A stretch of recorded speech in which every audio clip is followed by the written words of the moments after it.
வணக்கம். இன்றைய சிந்தனை: வெற்றி மீது வெற்றி வந்து என்னை சேரும், அதை வாங்கி தந்த பெருமை எல்லாம் உம்மை சேரும். எப்பொழுதும் நம்ம ஜெயிச்சிட்டோம் அப்படின்னு சொன்னால் அது மிகப்பெரிய சந்தோஷம். அது எதுவாக இருந்தாலும் சரி, படித்து ரேங்க் வாங்கினாலும் சரி, ஒரு சிறந்த பணியில் நல்ல பெயரை எடுத்தாலும் சரி, விளையாட்டில் முனைப்பாக செயல்பட்டு பதக்கங்களை வென்றாலும் சரி, நாட்டின் முன்னேற்றத்திற்காக போரிட்டு உயிர் நீத்தாலும் சரி, அது ஒரு வெற்றி. அந்த வெற்றியை நாம் எப்படி கொண்டாடுவோம்? ஆரவாரமாக கொண்டாடுவோம்.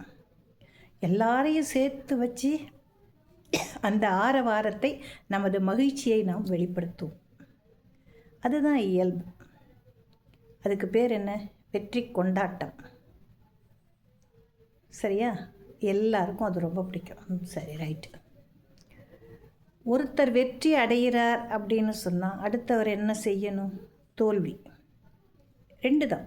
ஒரு நாணயத்துக்கு ரெண்டு பக்கம். விளையாடும் பொழுதே பார்த்திங்கன்னா அது எந்த டீமாக இருந்தாலும் ஒரு டீம் ஜெயிக்கும், ஒரு டீம் தோற்று போகும். ஆனால் அந்த தோற்று போகிறது என்ன சொல்லுவோம்? நம்ம ரன்னர் அப் அப்படின்னு அழகாக சொல்லிடுவோம். ஆனால் இப்போ அந்த தோல்வியை கூட நாம் மனதில் ஏற்றுக்கொண்டு துவண்டு விடக்கூடாது. ஏன்னா தோல்வியே வெற்றியின் முதல் படி அப்படின்னு சொல்லிட்டு வராங்க. ஆனால் அந்த தோல்வியை ஏற்றுக்கொள்கிறான் அல்லவா, அவனுடைய மனம் எவ்வளவு வலிமையானதாக இருக்கிறது என்று பாருங்கள். தோத்துட்டோன்னு சொன்ன உடனேயே பல பேர் என்ன செய்கிறாங்க? செய்யக்கூடாத தவறான முடிவுகளை வாழ்க்கையில் எடுக்கிறார்கள். தப்பு, நீ செய்யக்கூடாது. தோத்தா என்ன, பரவாயில்ல, அடுத்த வாய்ப்பில் நம்ம ஜெயிச்சுட்டு போகலாம், இல்லை அதுக்கு அடுத்த வாய்ப்பில் ஜெயிக்கலாம். ஆனால் கண்டிப்பாக ஒரு நாள் ஜெயிச்சிடும் இல்லையா?